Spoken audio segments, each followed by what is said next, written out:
Jo, kur vditën, cilë vit? Babai ka vdekur në 1996. 96. Mamaja vdiq në 1990, në vdiqja re, shumë e re. Ai ka vdekur përpara. Ai vdiq mbasi, babai vdiq në 6 vjet më tutje. Foto tjetër?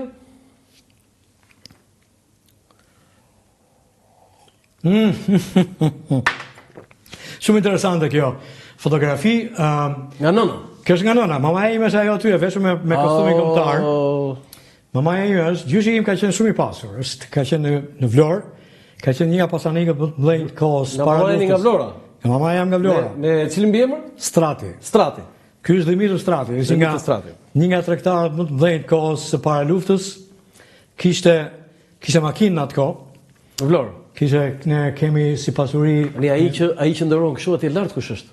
Ai është daja im. Ua, çfarë? Ai është Daja Dhori.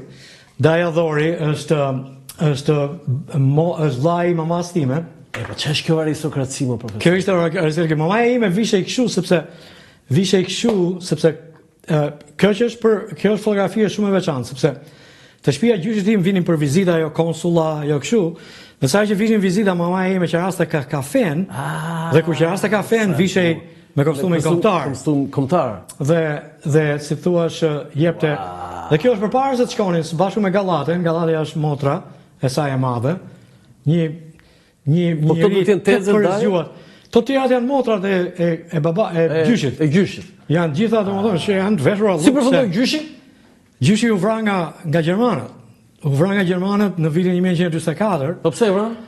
Po sepse djali i vogël doli partizan. Dhori, domethënë daja im doli partizan. Dhe në atë kohë kështu ishte espionuan ata të brendshmit aty, espionuan dhe erdhën dhe e morën. Daja partizan, babaju u dënua si pro-perëndimor? Po, domethënë për libra, për skenar filmi paska. Po, është, domethënë po babai ishte pro-perëndimor. Domethënë babai ishte jashtëzakonisht pro-perëndimor. Shiko, ai dëgjonte radion BBC në zërin e Amerikës e këto, dhe ma mëndu isha shumë i vogël dhe i më thoshe mua dëgjoj, ti s'do i thuash asnjë personi që unë dëgjoj këto gjëra. I dëgjonte ai me atë Teslën, kishim një radio që i binte nga njerë me grush, bim, dëgjoj, ato si ishte me lampa. Foto tjetër? Këtu jam me Lukën. Luka është në Amerikë këtu, me sa mbaj mend. Tani më fol çik për Lukën se Luka është gjeni. Luka është gjeni. Luka është gjeni. Luka është, ta thash, unë jam rritur si vllai i vogël i Lukës. Unë dilja për jashtë, më pyesin si kemi. Tani thon Luka vllai. Kjo është vërtet në fakt. Luka më thot mua tash kur them unë që jam Luka Gjafoku, po çka ke Niko Gjafoku?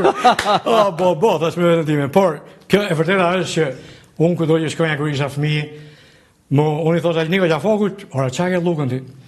Pastaj mbaj mend Luka doli në një olimpiyadë, në 72-shin doli në një olimpiyadë të matematikës apo të një olimpiyadë të madhe midis shkollave të mesme.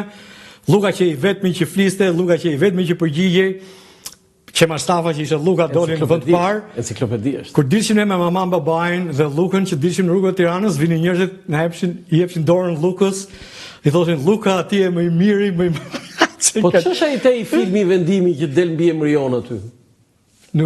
Se di këtë? Nuk e di këtë. Po, foto tjetër. Tu jam me Lukën. Luka është 10 vjeç. Unë jam i vogli, unë jam tu 6 vjeç.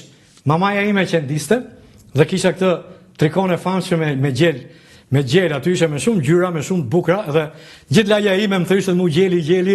Edhe gjithë shokët e mi të fëminist më thonë dhe hej, Niko, ku e ke atë bluzën me gjel dhe kjo është. Edhe këtë bluzën që ka Luka e bënde mamaja me shtiza, se kështu punonin ato, nga që bënin me punë me shtiza dhe me nëzirnin në një lekë se mamaja s'punonte. Foto tjetër?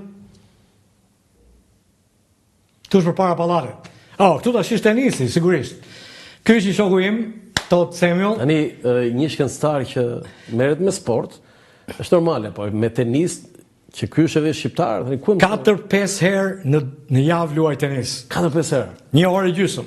Nuk mund. Mbas pune, një qafok duhet të ketë patjetër një sport. Po, nuk shkon. Fillimet janë në Shallvaret. Te Shallvaret, ë? Kai terra batuta. Aty kam mësuar tenisin. Aty ke me kështu me dhe. me fusha me dhe argjile. Tartan që ishe. Jo, tartan, jo, është siç është Roland Garrosi tash që është i kuq, dhe i kuq. Argjil i kuq. Argjil. Edhe lunë tenistën aty blev unë s'kisha para për të bler një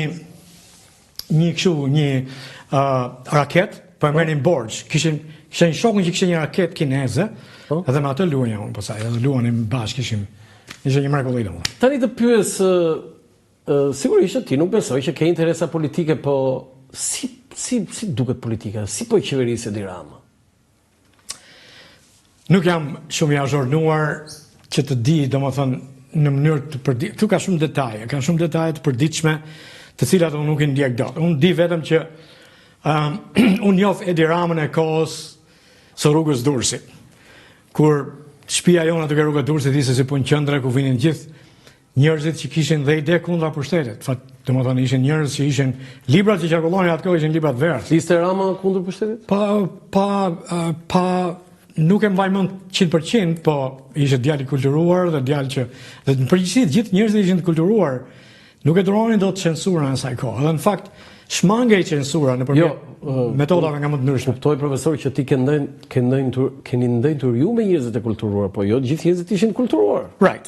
Kjo është e drejtë. Ashtu është.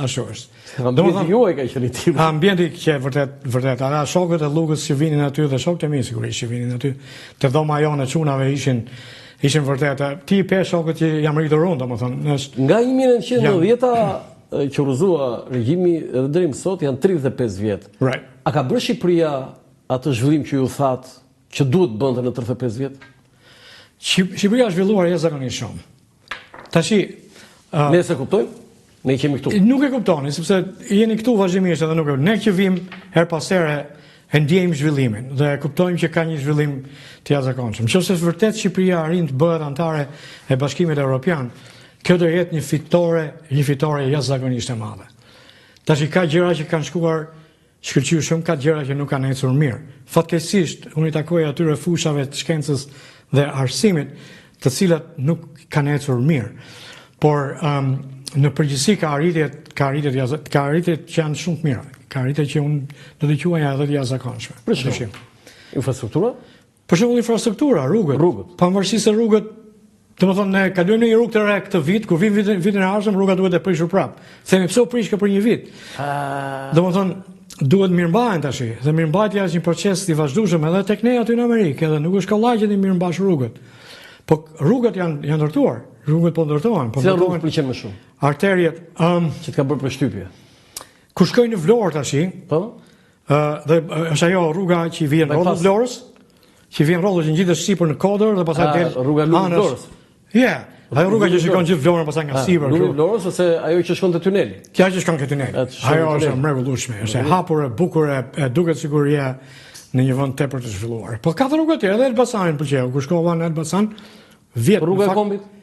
Rruga e Kombit kam shkuar në Prishtinë. E kam bërë atë rrugë me makinë shumë e mirë.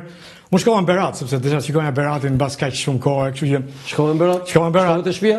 Shkova tek lagja Magalem dhe ke shtëpia aty, po hëngra një drek fantastike tek një nga restorantet aty, lokal. Ç'mendeni ju që vini nga jashtë për të ngrënë këtu, ë? Shishëm.